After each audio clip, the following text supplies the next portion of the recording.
Mesdames et messieurs, bonjour. Aujourd'hui, nous voulons déterminer la résistance équivalente de ce circuit et ensuite, nous allons maintenant calculer l'intensité du courant électrique total fourni par ce générateur.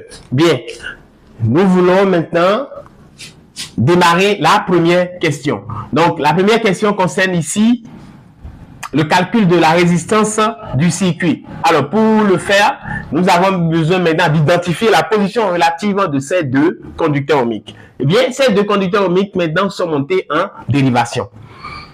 Parce que le courant qui passe par le générateur, le courant qui quitte le générateur, il y a une partie qui passe par là et une autre partie qui passe par ici. Donc, ça veut dire que les deux sont traversés par des courants différents et de plus, les deux ne sont pas sur le même fil conducteur, par conséquent, les deux sont montés en dérivation.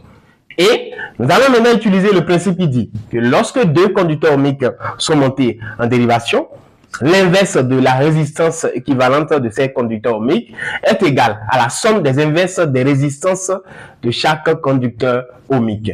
Alors, 1 sur R équivalent, donc on a divisé par R équivalent, la résistance équivalente de ces deux conducteurs ohmiques serait égale maintenant à 1 sur R1 plus 1 sur R2. Bien, ici nous allons maintenant rendre les deux au même dénominateur. Ici il y a R1 et le dénominateur commun c'est R1 fois R2 ici. Donc comme il y a R1 ici, il manque R2.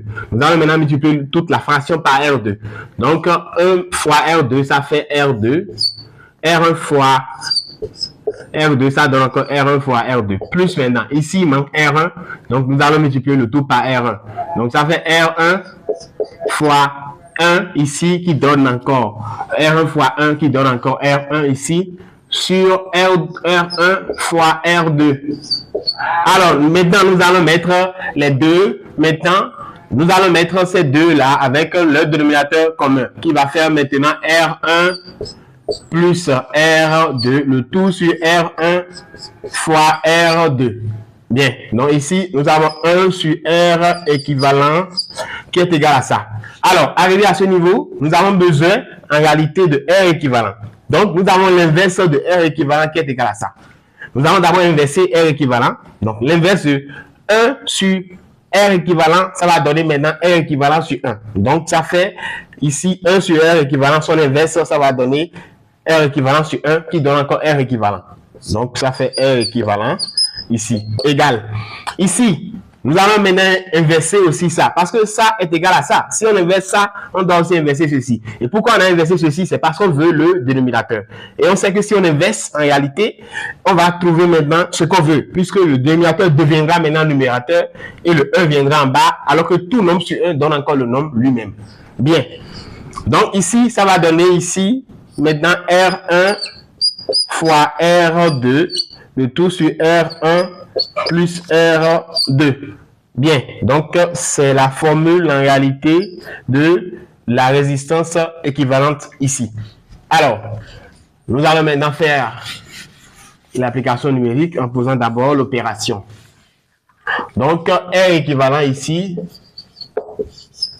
donne maintenant 30, ici R1 égale à 30, fois maintenant 60 sur 30 plus 60. Donc ici, ça donne en réalité 20. Ça donne 20 ohms, si c'est bien calculé, ça donne 20 ohms.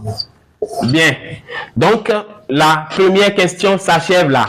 Alors, après ça maintenant, nous allons aborder maintenant la deuxième question qui dit maintenant de déterminer, de calculer l'intensité du courant électrique total fourni par le générateur. Alors, donc, on aborde la question 2. On aborde ici la question 2. Alors, ça dit de calculer l'intensité du courant total fourni par le générateur. Alors, ici, c'est l'intensité du courant. Donc, le courant, c'est de ça on parle en réalité. Donc, ça rentre dans ces branches-là. Donc, et ça se partage dans chaque branche. Alors, le conducteur ohmique équivalent ici, donc nous allons déterminer ce que représente le conducteur ohmique équivalent d'abord. Donc, le conducteur ohmique équivalent, c'est la fusion de ces deux conducteurs ohmiques d'abord. Donc, On prend ce conducteur ohmique là, on dépose ça sur ceci et ça forme un conducteur ohmique unique qui va jouer le même rôle que les deux fonctionnant simultanément. Alors, le principe est clair. La tension aux bornes du générateur est égale à la tension aux bornes du conducteur ohmique qui est l'équivalent des deux. Donc, ça veut dire que UG est égal à U équivalent. Ça veut dire que c'est égal à la tension aux bornes de l'ensemble de ces deux, c'est-à-dire la fusion de ces deux. Donc, ici, ça fait la tension aux bornes du conducteur ohmique équivalent à ces deux conducteurs ohmiques. Bien. Donc, le conducteur ohmique équivalent à ces deux conducteurs ohmiques, en réalité, sa résistance, c'est ça, on appelle ici la résistance équivalente de ces deux. Donc, d'après la loi d'Ohm, ça fait la résistance aux bornes du conducteur ohmique équivalent, qui va donner maintenant R équivalent. Ça serait maintenant égal à l'intensité du courant total qui circule dans le circuit. Donc, ça fait fois I. Alors, UG égale à ça. Donc, nous allons maintenant tirer I, qui va faire ici UG divisé maintenant par R équivalent. Voilà, maintenant, ça donne UG divisé par R équivalent. Alors, nous allons maintenant faire ici l'application numérique. Ça va faire UG qui fait 12 divisé maintenant par R équivalent, qui est égal maintenant à 20. Alors, le I donne maintenant 0,6 ampères. Voilà la valeur de I. Alors, si toi aussi tu n'es pas encore abonné à la chaîne, je t'invite à le faire tout de suite afin d'être au courant de l'apparition de nos prochaines vidéos. Je t'invite aussi à mentionner dans les commentaires les notions physiques ou chimiques sur lesquelles tu aimerais qu'on fasse les prochaines vidéos.